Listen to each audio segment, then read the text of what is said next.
Hello, everyone. I am the Sleep Storyteller, and I am here to help you today. I know you use this video to fall asleep, so before we begin, make sure to like the video and subscribe to the channel. It really helps out a lot.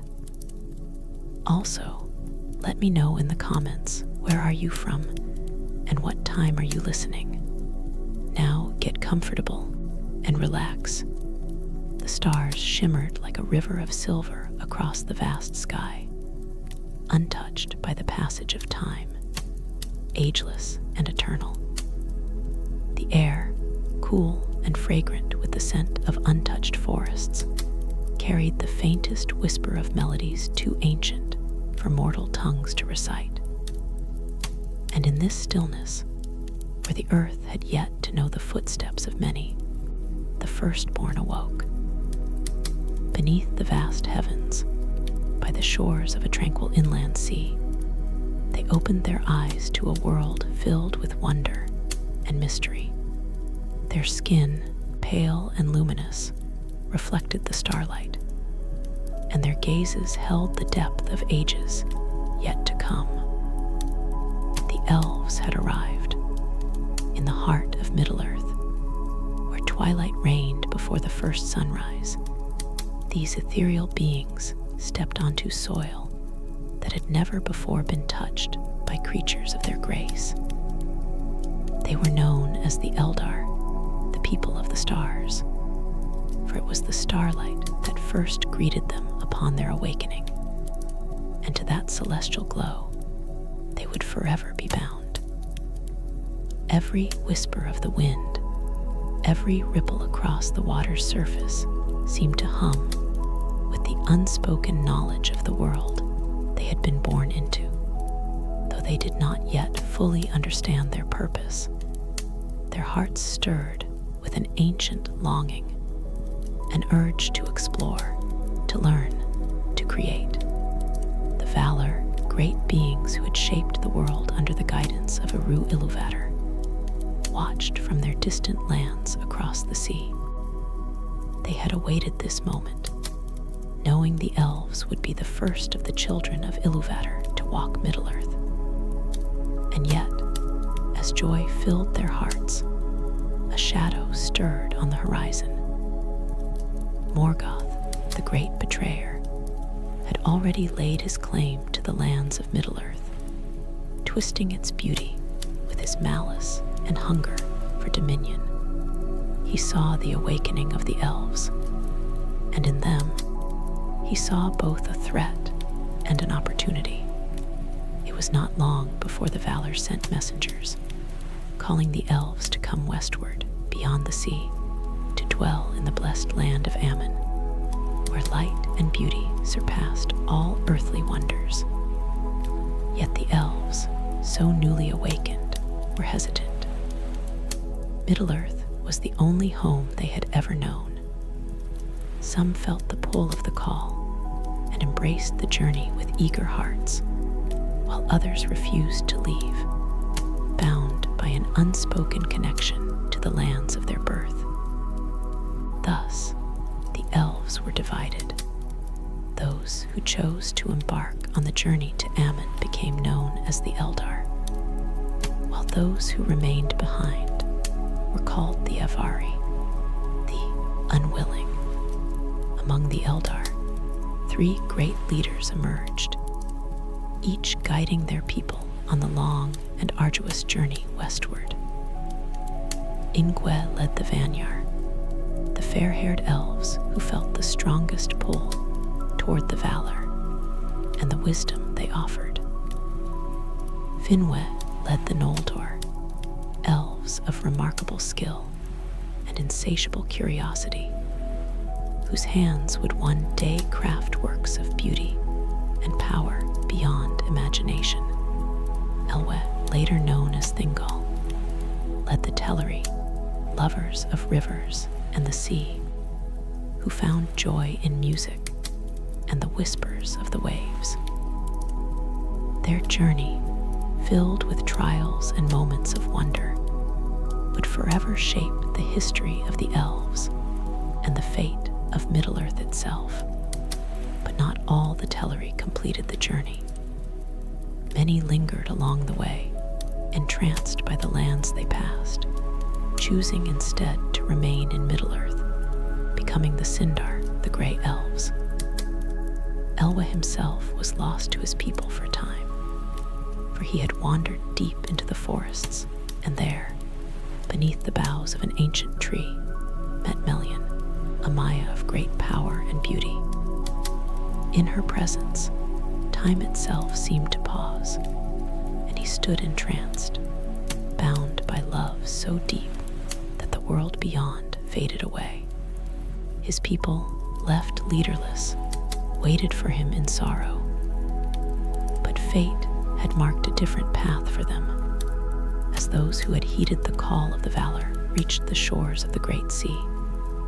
They beheld the splendor of the undying lands for the first time. There, beyond the waves, lay Ammon, bathed in the radiance of the two trees, Laurelin and Tolperion, which cast golden and silver light across the land in an eternal dance. The elves who stepped onto these shores would never again be the same, for they had seen a light that would remain forever in their hearts. They became the Calaquendi, the elves of the light. Meanwhile, those who had stayed behind in Middle-earth would be known as the Moraquendi, the elves of the twilight, for they had never seen the blessed light of the two trees. Yet even as the Valor welcomed the elves into their lands and their knowledge, a great and terrible fate was already weaving itself into the fabric of time. For among the Noldor was one whose brilliance and ambition would lead his people down a path of glory and ruin alike.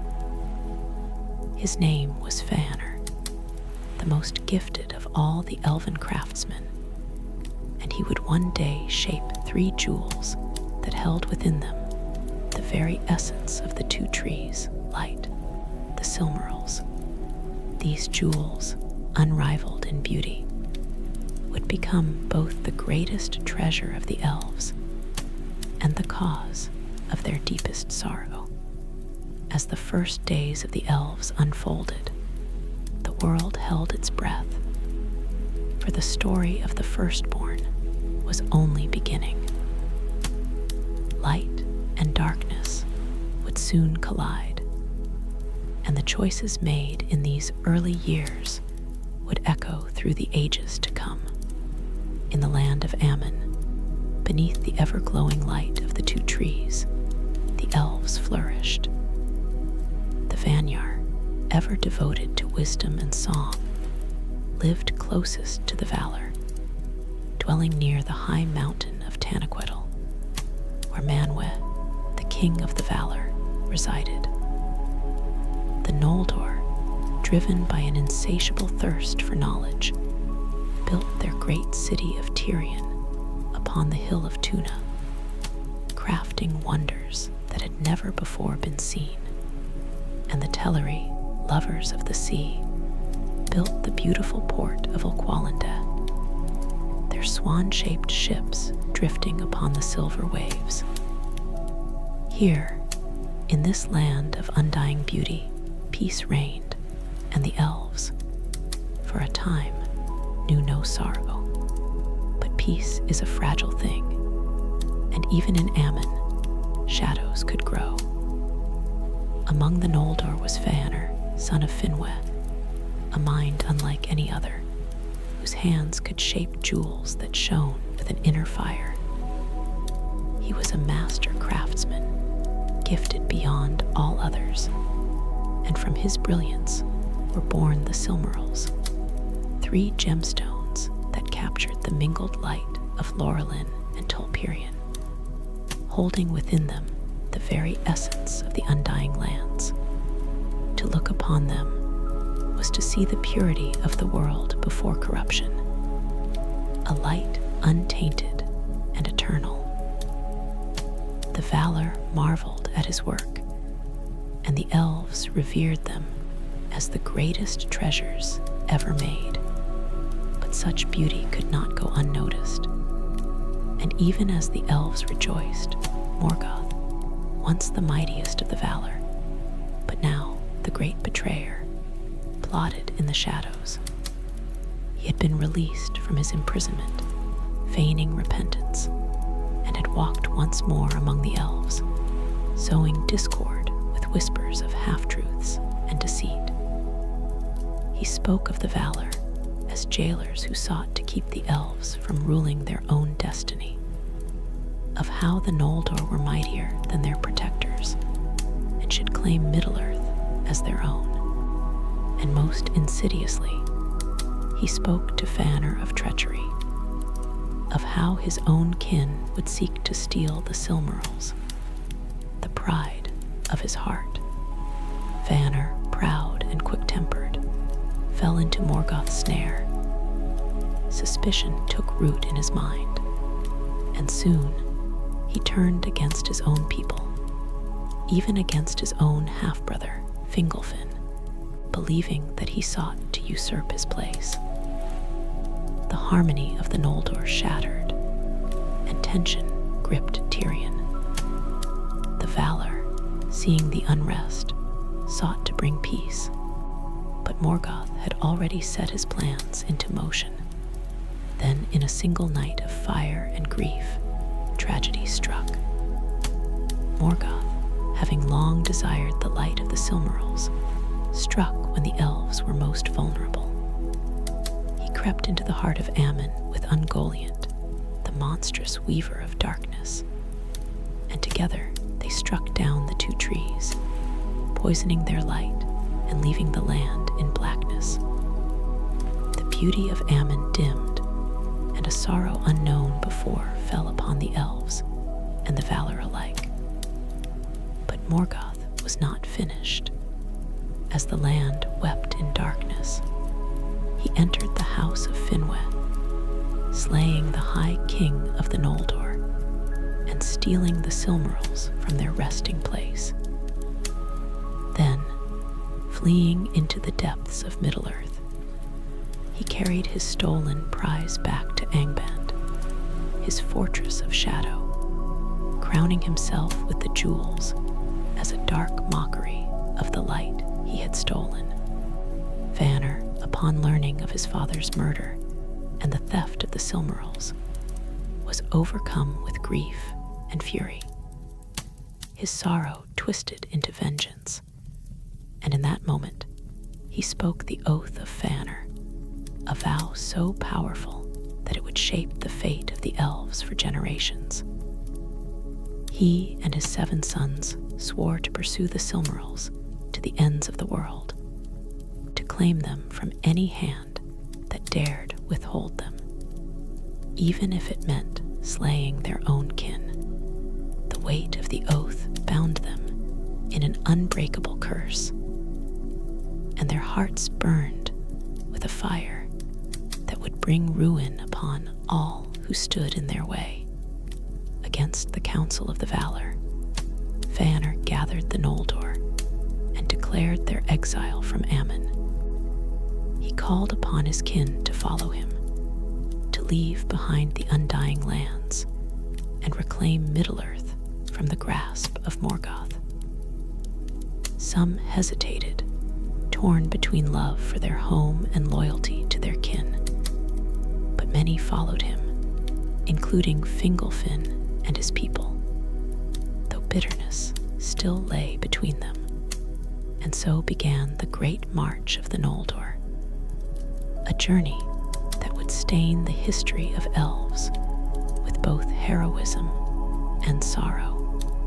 Yet their path was not unchallenged. To reach Middle-earth, they needed ships, and the only ships capable of crossing the vast sea belonged to the Teleri of Ulqualanda. But the Teleri, bound by their love of the sea, refused to lend their vessels to Fëanor. They would not aid him in his rebellion, nor would they abandon the Valar. Enraged by their defiance, Feanor ordered his followers to seize the ships by force. And so, the first blood of elves was spilled by elven hands. The battle at Ulqualinde was a tragedy beyond reckoning, a wound that would never fully heal. The Teleri fought bravely to defend their beloved ships, but they were no warriors, and the might of the Noldor was too great.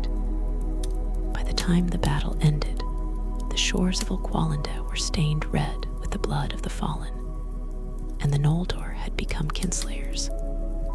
Some among them recoiled in horror at what had been done, but Feanor, blinded by his oath, pressed forward, claiming the stolen ships as his own. But the curse of their deeds followed them. As the Noldor departed, Mandos, the doomsman of the Valor, appeared before them, pronouncing the doom of the Noldor. He spoke of the sorrow that would follow them, of how their exile would bring only pain and death. He warned that their oath would lead them to ruin, and that in the end, they would find neither victory nor peace. Yet Feanor, unshaken, led his people onward, convinced that the might of the Noldor would triumph over fate itself. As the stolen ships sailed across the sea, Feanor revealed his final betrayal.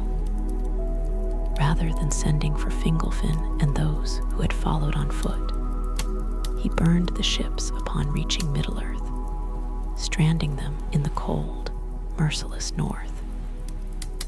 Fingolfin and his people, abandoned and betrayed, had no choice but to brave the deadly Helcaraxe, the grinding ice, to reach Middle-earth, a journey of suffering that would test their endurance beyond all measure.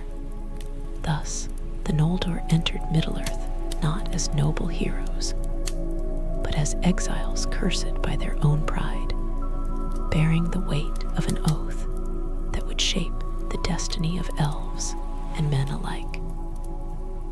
And in the dark lands of Angband, Morgoth sat upon his black throne, the stolen Silmarils gleaming upon his brow, knowing that he had already won the first victory in a war that would last for ages to come. The cold winds of the Helcaraxe howled like mournful spirits as Fingolfin and his people pressed forward through the endless wasteland of ice and shadow. The betrayal of Feanor burned in their hearts, but there was no time for anger, only survival. The frozen sea cracked beneath their feet, and cruel storms lashed at them, yet they endured. The Noldor who followed Fingolfin, hardened by suffering, carried with them a bitterness that would never fade, a wound carved deep into their souls. And when at last they emerged from the desolation and set foot upon the shores of Middle-earth, their eyes burned with a fierce resolve. The sun, rising for the first time, bathed the world in golden light, and beneath its radiance, Fingolfin unsheathed his sword and struck the ground, a silent vow that he and his kin would claim Middle-earth as their own. Far to the north, in the fortress of Angband, Morgoth watched as the Noldor arrived. He had not expected them to come so swiftly, nor with such fury in their hearts. But he was not yet ready for war, for even in his might, he feared the wrath of the elves if they struck together. And so, he feigned silence, closing the gates of Angband, letting them believe he trembled before their arrival. But his servants moved in the shadows, weaving traps that would one day bring ruin to his enemies. Feanor, burning with vengeance, would not wait for caution. He led his followers in a swift assault upon Morgoth's lands, striking deep into his territory, pressing toward Angband itself. The elves, with their brilliance and unmatched skill, moved like fire upon the battlefield, cutting down Morgoth's forces wherever they stood. And in that battle, Feanor shone like a star, a warrior of unmatched fury, his blade carving through the ranks of orcs as though they were mere shadows. The Noldor, fueled by their wrath and bound by their oath, pressed ever onward, believing that victory was within their grasp. But Morgoth was no fool. He let Feanor come too far, too deep, and when the elf lord stood at the very doorstep of Angband, the trap was sprung. From the depths of his fortress, Morgoth unleashed the Balrogs, demons of flame and shadow, ancient beings of terror that had waited in the darkness for this moment. Feanor, undaunted, stood his ground, and for a time he held them back. His blade, his spirit, his sheer will blazed against the abyss. But even he, the mightiest of the Noldor, could not stand against them alone. A great Balrog, Gothmog, lord of the Balrogs, struck him down. Feanor fell, mortally wounded, his body shattered by the cruel whips and fiery blades of his enemies. Yet even as he lay dying, he laughed, for he had seen the fear in Morgoth's eyes, and he knew that his enemy had not won yet. His sons carried him from the battlefield, but it was too late. With his last breath, he commanded them to keep the oath, to never rest until the Silmarils were reclaimed. And then, like a flame that had burned too brightly, he was gone. His sons, now bound more than ever to the curse of the oath, swore to carry on his legacy. But already, cracks were forming. They had seen the cost of their father's pride, the weight of the doom that hung over them. Yet none could break free from the words they had spoken, the vow that had bound their fate. Fingolfin and his host, arriving after the battle, saw the price of Feanor's reckless assault. Though the first victory belonged to the elves, the cost had been too great. Morgoth, though wounded, remained upon his throne, and the war was far from over. And so, the Noldor spread across the lands, each house carving out its own kingdom, preparing for the battles yet to come. Fingolfin, now High King of the Noldor, ruled from Hithlum, his stronghold in the north. His son Fingon, a warrior of great courage, stood beside him, ever watchful. The sons of Feanor, still sworn to their oath, took lands to the east, forging their own realms, but always waiting, always watching for any sign of the Silmarils. And in the forests of Doriath, Elûthingol, now king of the Sindar, built his hidden kingdom, protected by the magic of his wife, Melian. For a time, a fragile peace settled over Middle-earth. The Noldor, despite the curse that followed them, brought light and knowledge to the lands, teaching the Sindar new crafts, forging alliances, and standing guard against the darkness that still lurked in the north. But the oath of Feanor had not been forgotten, and neither had Morgoth. The war was far from over, and soon the flames of conflict would rise again. And in the deep halls of Angband, Morgoth sat upon his throne, the Silmarils gleaming upon his crown, knowing that though the Noldor had come, they were already doomed by their own choices. He had not yet struck with his full strength. That time would come. The first age of Middle-earth had begun, and with it, the long and sorrowful tale of the elves and their struggle against the darkness. For many years, the Noldor stood watchful in their new lands, forging strongholds and alliances to keep Morgoth's darkness at bay. Fingolfin, High King of the Noldor, ruled with wisdom from Hithlum, his warriors standing as an unyielding shield against the north. His son Fingon, bold and valiant, patrolled the lands with the fire of his kin, seeking always to push back against the shadow. To the east, the sons of Fëanor carved out their own territories, ever restless, ever watching for the Silmarils that still gleamed upon Morgoth's iron crown. But among the Sindar, the elves who had never journeyed to Aman, the world was quieter. In the hidden realm of Doriath, beneath the enchanted girdle of Melion's protection, King Thingol ruled with the wisdom of ages. His queen Melion, a Maya of great power, weaving spells around their borders so that no enemy could enter unbidden.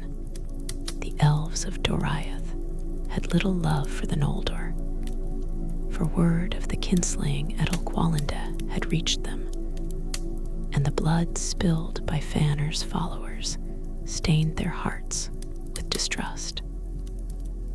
Yet even they knew that Morgoth was the greater enemy, and so they watched, waiting to see how the war would unfold. For a time, the lands of Beleriand saw peace, but it was a peace laced with the knowledge that war would come again. The siege of Angband, as it came to be called, lasted for centuries.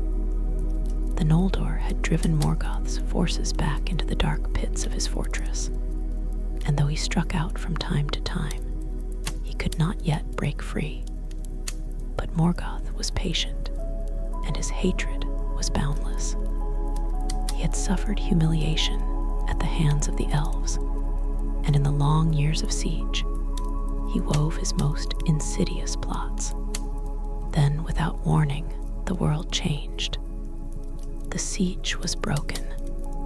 Morgoth, who had long remained hidden, unleashed his full power upon the Noldor. The mountains of Angband trembled, and rivers of fire poured forth, consuming the lands in a tide of destruction. From the depths of the earth, his legions arose, armies of orcs, wolves, and creatures fouler still. But worse than all of these were the dragons, led by Glorung, the father of dragons, his scales glistening black and gold, his breath a storm of ruin. The elves fought valiantly, but they were unprepared for the sheer might of Morgoth's assault. Strongholds that had stood for centuries fell in a matter of days. The sons of Fëanor, ever proud and reckless, led fierce counterattacks, but even they could not hold back the tide. Fingolfin, seeing his people fall, was overcome with rage. In his fury, he rode alone to the gates of Angband and called Morgoth forth. He named him coward, black-hearted master of slaves, and demanded single combat. And for the first time since the days of his rebellion, Morgoth felt fear. He had never before been challenged to open battle by one so noble, so radiant with the fire of the valor. But he could not refuse. The duel that followed was legendary. Fingolfin fought like a star brought to earth, swift and relentless, his blade striking Morgoth 7 times, drawing black blood from the Dark Lord himself. But Morgoth was vast, his strength terrible, and in the end, Fingolfin fell, crushed beneath the iron heel of his foe. Yet even in death, he defied Morgoth, piercing his foot with his last strike, so that the Dark Lord would forever walk with a limp, a reminder that he had not been untouched by the wrath of the elves. The loss of Fingolfin sent a wave of grief across Beleriand. His son Fingon took up the mantle of High King, and though the elves mourned, they did not surrender. The war had changed, but they would not yield. In the years that followed, Morgoth's dominion grew. He could not yet claim all of Beleriand, but his power spread like a creeping poison, tainting the lands with despair. Hope, however, was not yet lost. For in these dark times, an alliance was formed, one that would change the fate of elves and men alike. The houses of the Edain, the noble race of men, had come into Beleriand, seeking refuge from the east. Unlike other mortals, the Edain were strong of will and heart, and they had no love for Morgoth's dominion. In them, the elves saw a glimmer of something new, a strength that, though mortal, burned with a fire that even the valor had not foreseen. Fingon and his kin welcomed them, forging an alliance that would shape the wars to come. But Thingol, ever wary, did not trust these newcomers. And when a mortal man named Beren, a wanderer from the wild lands, dared to set foot in Doriath and win the love of Thingol's daughter Lúthien, it was an event that would shake the very foundations of Middle-earth. For Beren, burdened by fate, would set forth on a quest that none had dared before, to take a Silmaril from Morgoth's crown. Thus, even in the depths of war, a new story began, one of love and impossible defiance, of sorrow and undying hope. And the battle for the fate of the elves would rage on, its echoes reaching far beyond the wars of the First Age, deep in the twilight-shrouded forests of Doriath, where the rivers whispered secrets older than the stars. Love bloomed between Beren and Lúthien. He was a mortal, weary from endless wandering, his heart marked by loss and exile. She was an elf of surpassing beauty, daughter of Thingol and Melian, her voice weaving spells of song that could still the winds and turn darkness to light. When Beren first beheld her dancing beneath the moonlight, he thought he had stepped into a dream, for no sight in Middle-earth could match her radiance. But their love was not meant to be, at least, not in the eyes of her father. Thingol, proud and wary, saw in Beren only a fleeting shadow, a man bound to the decay of time. No mortal could claim the love of an elf maiden so rare, so wondrous. And so, he set before Beren an impossible task, one meant to rid him of his daughter's suitor forever. "Bring me a Silmaril from the iron crown of Morgoth," Thingol declared, believing such a feat beyond the grasp of any being, mortal or otherwise. But Beren, though burdened with grief, did not falter. He swore that he would return with the Silmaril or not at all. And with a final gaze upon Lúthien, he turned toward the north, toward Angband, toward Cert Doom. But Lúthien would not let fate steal her beloved so easily. With a spirit untamed and a heart fierce with love, she defied her father's will and fled from Doriath, determined to find Beren before the darkness of Morgoth could claim him. Through perilous lands she wandered, her power growing with every step, for the blood of Melian ran in her veins, and her voice held a magic that no chains could bind. Along the way, she found an unlikely ally, Huan, the great hound of Valinor, who had once served the hunters of the Valor. Fate had woven his path with hers, and together they pursued Beren, who had already fallen into the hands of Sauron, Morgoth's most cunning servant. Upon the Isle of Talingorhath, Sauron ruled from a fortress of dread, sending forth his werewolves to hunt all who opposed his master. Beren lay imprisoned in its dungeons, awaiting death. But hope arrived on the wings of song.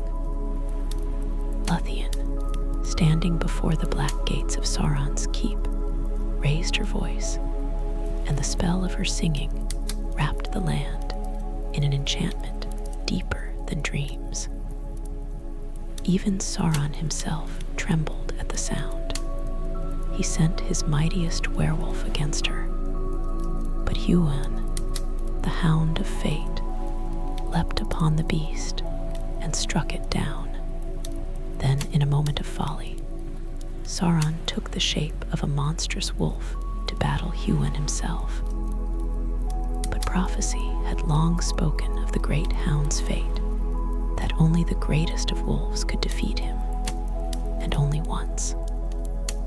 Their fight was a thing of legend, a battle of shadow and fang.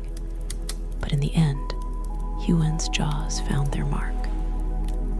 Sauron, broken and defeated, was forced to flee, casting off his wolf form and slipping away like a wraith into the night. The fortress of Talingorhath fell, and Beren was freed, standing once more before the one he had thought lost. Yet their quest was not over. Though they had escaped Sauron's grasp, the Silmarils still lay upon Morgoth's crown, beyond the reach of hope itself. But Beren, knowing that he could not break his vow, resolved to journey to Angband alone. Lúthien, refusing to be parted from him again, would not let him go without her. And so, together, they traveled into the very heart of darkness, where no elf, no man, no creature of Middle-earth had ever dared to tread. Through cunning and magic, Lúthien wove a spell that cloaked them in shadow. They passed through Morgoth's gates unseen, moving like ghosts through the halls of Angband. At last, they came to the great throne room, where the Dark Lord himself sat in terrible majesty, the Silmarils gleaming upon his brow. Lúthien, standing before the mightiest of foes, raised her voice once more, and her song filled the halls of Angband with a beauty so profound that even Morgoth, the great betrayer, felt its power. A strange weariness crept into his limbs, and the weight of ages fell upon him. His eyes grew heavy, and before he could resist, he slumped upon his throne, overcome by an enchanted sleep. Seizing the moment, Beren drew forth his dagger and cut a Silmaril from Morgoth's crown. The jewel, radiant beyond measure, pulsed in his hand like the captured light of the two trees. But as they turned to flee, the blade snapped, and a shard of steel struck Morgoth's flesh. He stirred, and the spell of sleep wavered.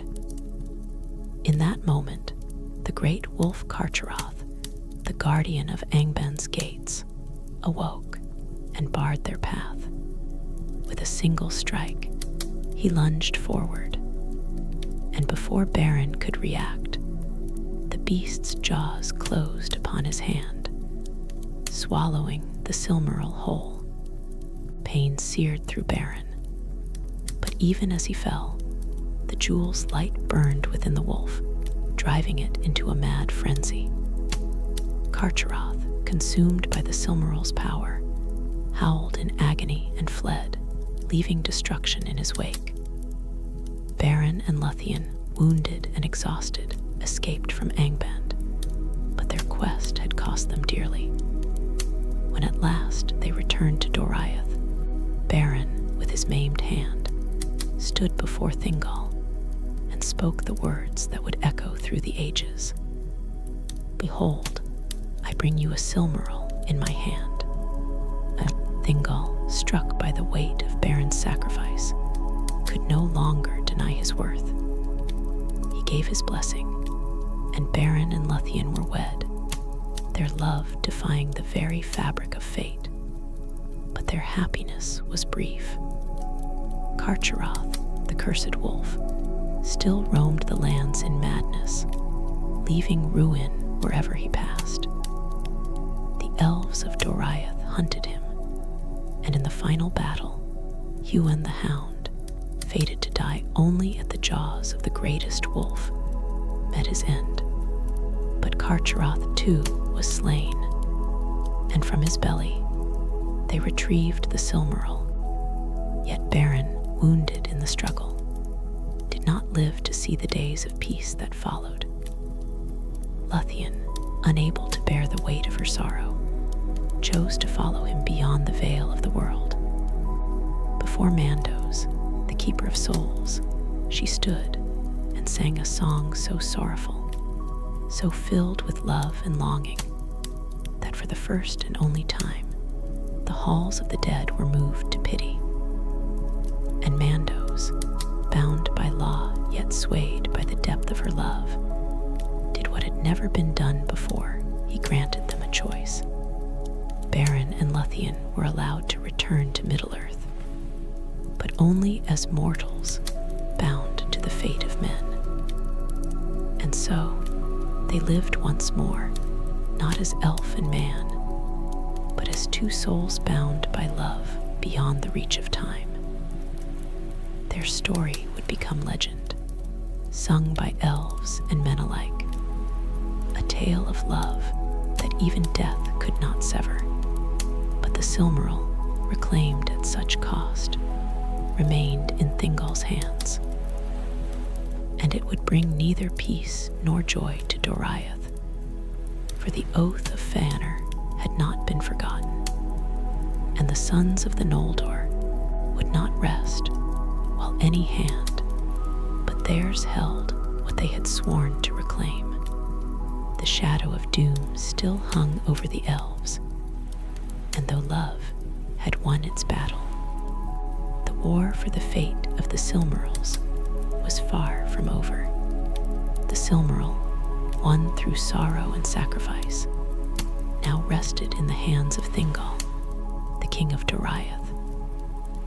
But the jewel, though radiant as the light of the two trees, carried with it a curse older than the mountains of Middle-earth. The oath of Fëanor, sworn in fire and bound in blood, still echoed across the world, and the sons of Fëanor, scattered across Beleriand, felt its pull like a whisper of doom. Medros, eldest and most noble among them, tried to resist the call, knowing too well the madness it had wrought upon his father. But others among his kin, Celigorm, Caranthir, and Curufin, burned with restless hunger. The jewel was theirs by right, they claimed, and any who held it defied the will of the Noldor. Thingol, proud and unyielding, would not be so easily cowed. He had seen the treachery of the Noldor, had heard the tales of the kinslaying at Ulqualinde, and he would not bend to the demands of Fëanor's sons. But he underestimated the darkness that the Silmaril would bring into his halls. It was not through war that tragedy first struck Doriath, but through greed and betrayal. Seeking to set the Silmaril into a great treasure, Thingol commanded the dwarves of Nogrod to craft a necklace worthy of its splendor. The Noglamir, a masterpiece of gold and gems, had long been the pride of the dwarves, but with the Silmaril at its heart, it became the most coveted artifact in all Middle-earth. The dwarves, beholding its beauty, were overcome by desire. They had crafted it with their own hands, and they deemed that it should belong to them, not to the elf who had given them the task. A terrible dispute arose in the halls of Menegroth. Thingol, filled with disdain, accused the dwarves of treachery. The dwarves, in turn, saw only an arrogant king seeking to rob them of their greatest work. Enraged, they turned upon Thingol, and in the depths of his own kingdom, beneath the roots of the trees he had long ruled, the king of Doriath was slain. The Silmaril, now stained with blood, was taken from Menegroth, but the dwarves did not hold it for long. As they fled, carrying their prize back to the mountains, they were set upon by Beren and the Elves of Sirion. The dwarves were slain to the last, and the Silmaril was reclaimed, now a token of sorrow rather than triumph. Beren, wise beyond his years, knew that the jewel was cursed. He would not bring it back to Menegroth, where Thingol's death had already shattered the kingdom. Instead, he gave it to Lúthien, and for a time, in their final years together, the Silmaril rested upon her breast, a light that shone in love rather than in war. But the peace was fleeting. Lúthien, bound to the fate of mortals, soon departed the world, and with her passing, the Silmaril was returned to Doriath, now ruled by their son, Dior. The light of the jewel, shining once more from Menegroth, became a beacon to the sons of Fëanor, and the doom long foretold fell upon Doriath like a storm. The kinslaying of Menegroth was more terrible than the battle at Ulqualinde, for it was not fought in haste or rage, but in cold resolve. Medros, unwilling yet bound by his oath, led his brothers into the halls of Doriath, demanding the Silmaril.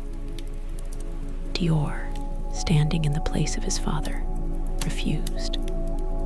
And so, brother fought against brother, elf against elf, as blood stained the very stones that had once echoed with the songs of Melian. Dior, though mighty, was slain, and his wife Nimloth fell beside him. But the Silmaril was not claimed, for their children, Illuраid and Elurin, were taken by Celegorm's followers and abandoned in the wild to perish. Medros, finding them lost, was stricken with grief, but the curse of the oath was relentless, and he could not undo what had been done. Yet even in victory, the sons of Fëanor did not claim the jewel. For Elwing, Dior's daughter, had fled with the Silmaril, carrying it beyond their grasp. She made her way to the havens of Sirion, where the last remnants of the elves of Beleriand gathered. There, among those who had survived the fall of Doriath and Gondolin, the light of the Silmaril shone once more, a final hope against the growing darkness. But hope and despair walked hand in hand, and the oath of Fëanor would not rest. The sons of Fëanor, now reduced in number, heard of the Silmaril's presence in Sirion, and once again they came. And once again, elf slaughtered elf. The third and final kinslaying was the most bitter of all, for by now there was no illusion of righteousness. The sons of Fëanor knew they were cursed, yet they were bound to their oath like a chain that no will could break. They attacked the havens, and though they slew many, they did not find what they sought. For in the midst of fire and blood, Elwing, seeing her people fall, leapt from the cliffs into the sea, the Silmaril bound to her breast. But the Valor had not turned their eyes away completely, and Ulmo, Lord of the Waters, bore her up, transforming her into a white bird. She flew beyond the reach of her pursuers, carrying the jewel across the ocean to the one who would change the fate of all Middle-earth, Eärendil the Mariner, her husband, the last hope of elves and men. And so, the last light of the First Age did not fall into the hands of the sons of Fëanor, nor was it taken by Morgoth. It was carried beyond the reach of both, into the vastness of the sea, toward the undying lands.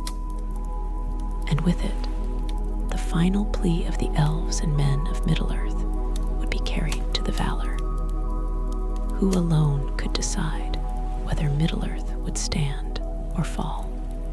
But in the ruins of Sirion, the sons of Fëanor, broken and lost, looked upon the destruction they had wrought. The Silmarils had cost them everything: home, kin, honor. The curse of the oath had led them down a path of endless slaughter, and still the jewels were beyond their grasp. The last remnants of their house, tattered and weary, turned their eyes toward the horizon, knowing that the final reckoning was near. For in the farthest reaches of the west, Eärendil sailed toward Ammon, and his coming would bring the wrath of the Valor upon Morgoth at last, across the vast and uncharted seas, where the waves rolled endlessly beneath a sky untouched by time.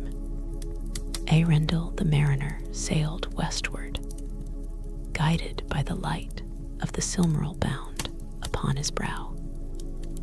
His heart bore the weight of two worlds, for he was neither wholly of elves nor men, but the son of Tuor and Idril, heir to the hopes of both races. He had set forth from the havens of Sirion, carrying the last desperate plea of Middle-earth to the Valor, knowing that without their aid, all would be lost to Morgoth's dominion. But no mortal vessel had ever reached the undying lands, and none who had sailed west had ever returned. The sea, vast and merciless, tested him with endless storms, yet the Silmaril shone ever bright, guiding his way through the darkness. And at last, after trials beyond reckoning, his ship Vingalot passed beyond the final veil of the world, and he beheld Ammon, the land of the gods.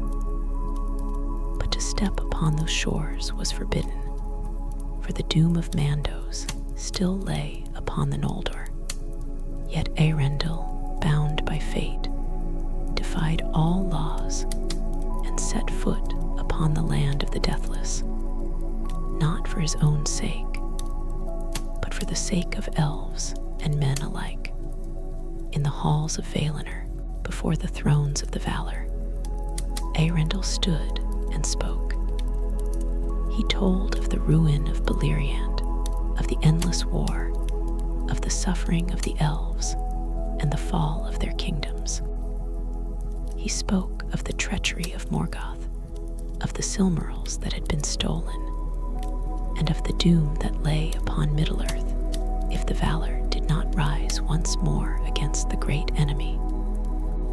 And the Valor, who had long remained silent, listened.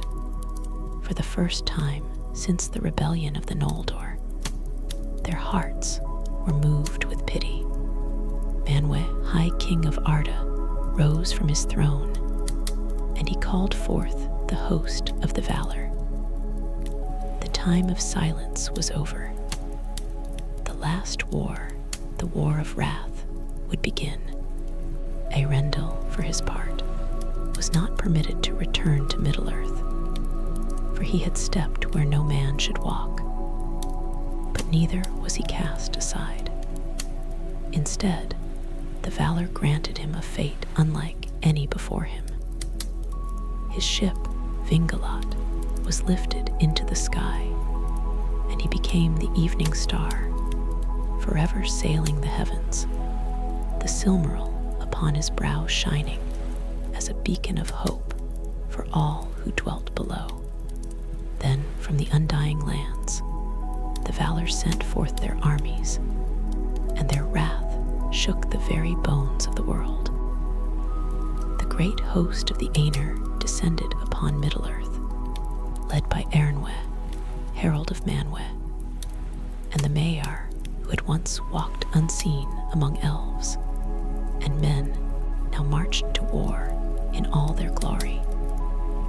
Their coming was heralded by storms and fire, and for the first time since the days of creation, Morgoth trembled upon his dark throne. The War of Wrath was unlike any battle that had come before.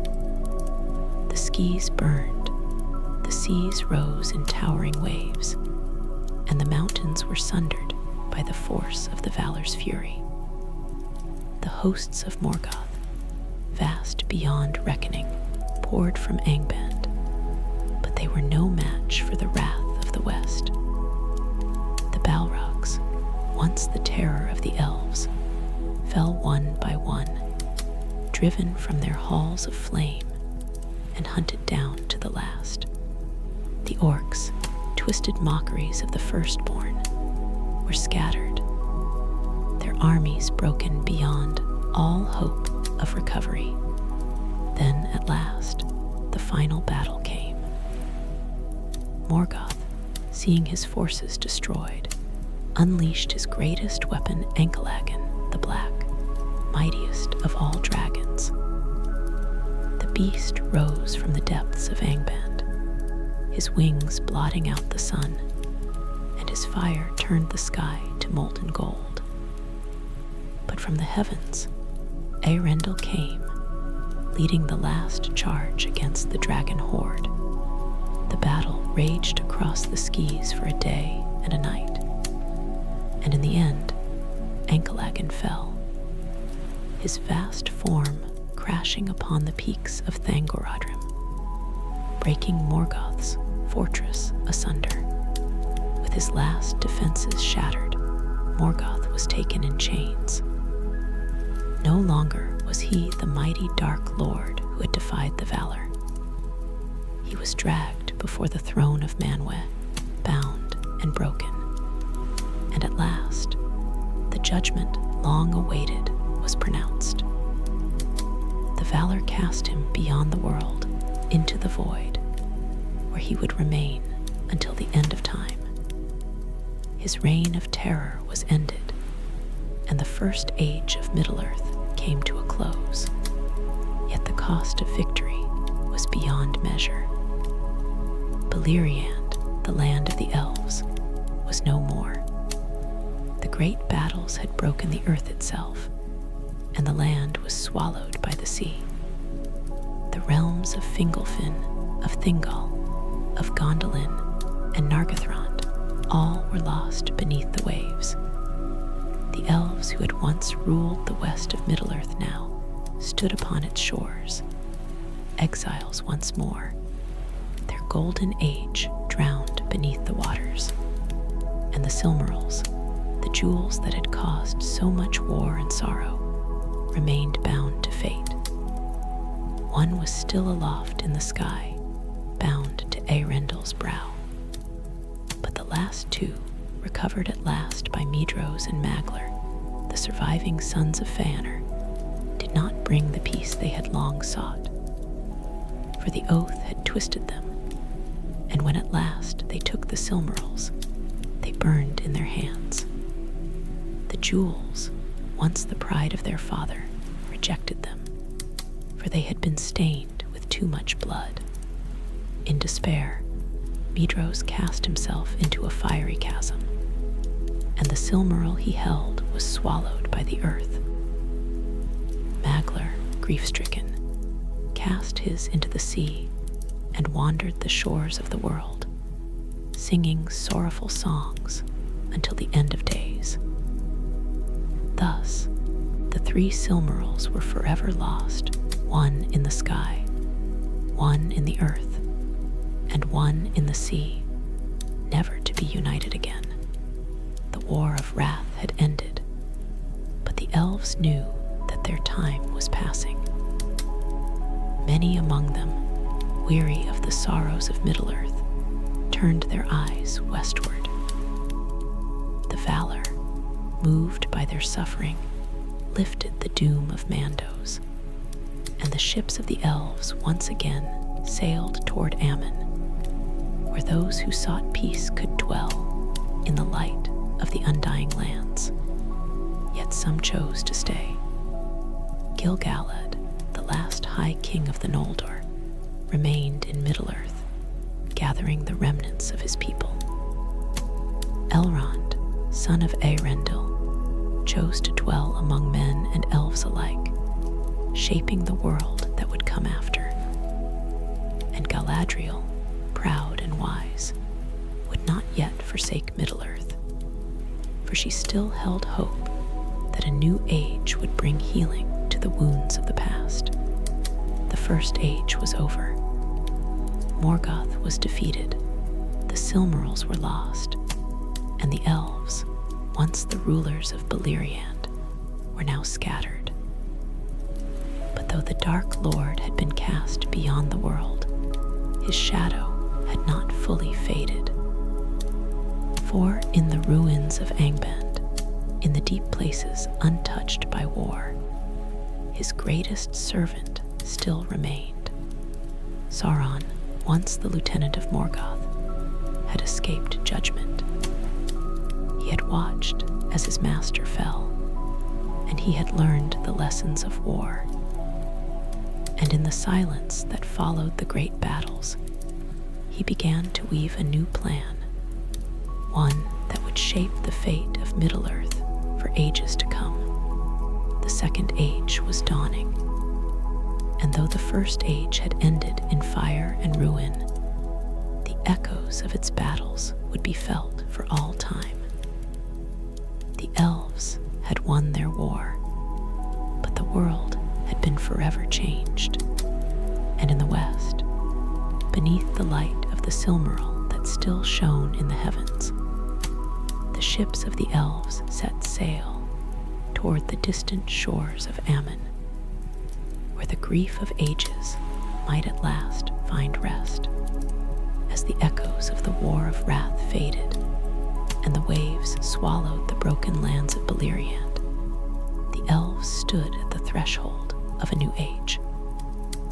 The First Age had been marked by fire and sorrow, by the ruin of kingdoms and the loss of their greatest treasures. Now, in the quiet that followed, they faced the choice that had long awaited them. Many among them, weary beyond reckoning, turned their eyes westward to the undying lands, where the light of Ammon still shone beyond the reach of time.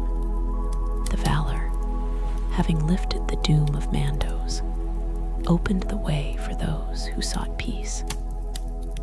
And so, upon the white ships of Círdan the Shipwright, the elves began their exodus from Middle-earth, sailing beyond the horizon to the shores of Valinor, yet not all departed.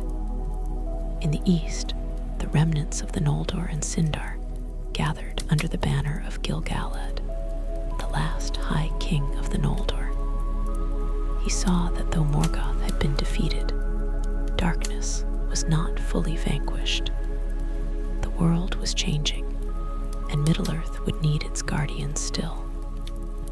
Elrond, son of Eärendil, stood beside him, choosing to remain among the peoples of Middle-earth, though the sea longing whispered in his heart.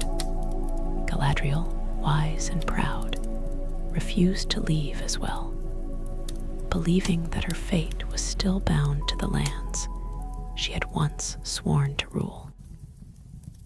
And so, the elves who remained set forth to build new havens, seeking to preserve what beauty and wisdom they could in the lands that had once been their dominion.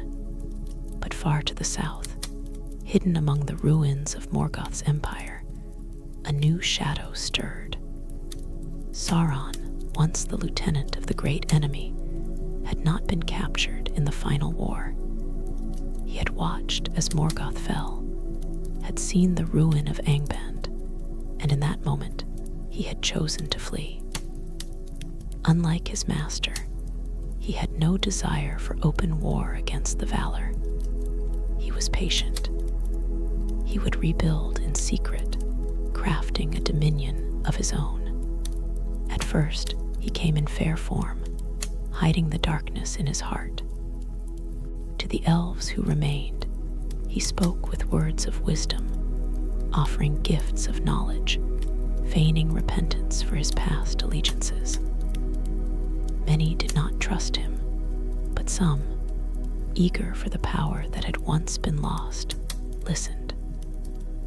And so, in the land of Eärendil, under the guidance of Celebrimbor, the grandson of Fëanor, the greatest of elven smiths gathered to forge wonders unlike any before.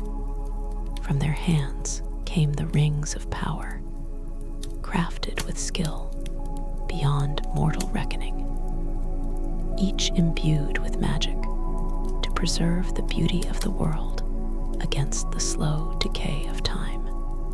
But Sauron, working in secret, had forged his own ring, one greater than all the others.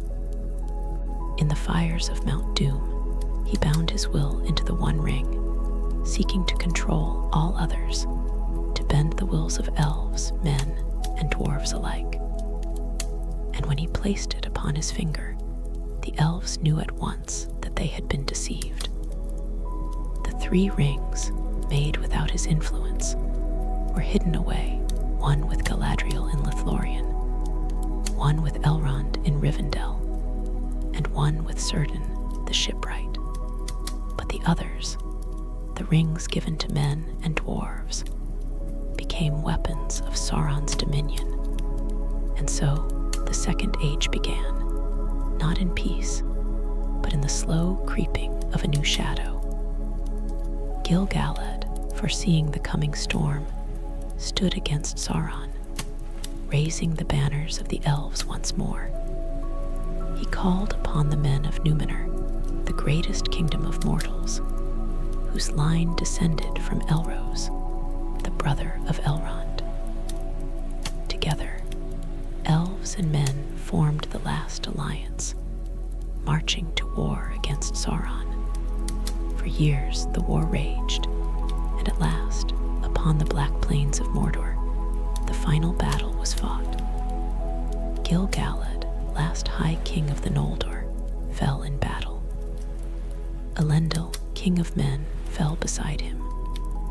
But in the end, Isildur, son of Eärendil, took up his father's shattered sword and cut the One Ring from Sauron's hand. The Dark Lord was vanquished, his spirit cast into shadow, and for a time, Middle-earth knew peace. But the elves knew the truth. The war was not truly over. Sauron's ring had not been destroyed, and as long as it remained, he would rise again. The elves who remained grew weary. Their strength was fading, and Middle-earth was no longer theirs to rule. They watched as men built their kingdoms, as the world changed around them. The great forests of Beleriand were gone.